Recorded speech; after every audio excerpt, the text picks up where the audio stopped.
गुड़ बनाना पूरा एक फन है। गन्ने लगाए हैं, बेलने में रस निकल आया है, इस डब्बे में लिया है, मौज कर रहा है ये बैल। और यही आपने फिर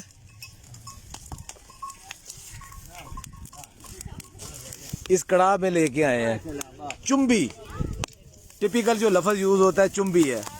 इसके साथ जो इसका चारा है चुम्बा, तो चुम्बे के साथ लगाया है और दरमियान में सकलाई। सकलाई फड़ाओ जी, ये जिसको सकलाई बोलते हैं, सकलाई। और गौज़बान के पत्ते भी इसको इस्तेमाल किए जाते हैं ताकि इसके अंदर जो मैल है वो निकल सके। ये बिला वजह लोग केमिकल डालते हैं। शहरों में आजकल क्या प्रैक्टिस चल रही है कि एक एक पत्त के अंदर वो 5-5, 6-6, 10-10 किलो चीनी डाल देते हैं। अब वो जुल्म कर रहे हैं। लोग गुड़ खाना चाहते हैं खालस, लेकिन उसमें भी वो चीनी डाल देते हैं और केमिकल डालते हैं। तो ये खालस आपके सामने बन रहा है। और जब पत्त तैयार होती है तो उसके बाद इसको इस लकड़ी के, इसको क्या कहते हैं लकड़ी के डब्बे को? गंड।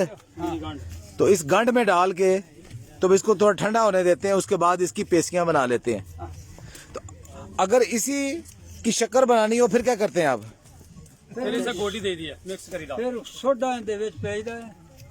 अब उसमें टेक्निक ये है कि बुनियादी तौर पे पत्त वही होती है, लेकिन उसको ठंडा नहीं होने देते, एक तार नहीं बनने देते।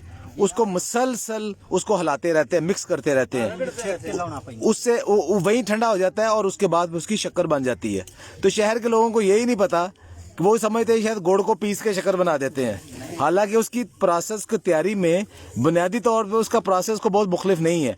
सिर्फ आखिर में उसको ठंडा करने का प्रोसेस थोड़ा सा मुख्तलिफ है और वो गुड़ तैयार हो जाता है। और ये गरम गरम गुड़, इसकी खुशबू, इसका मज़ा, ये अलग ही चीज़ है।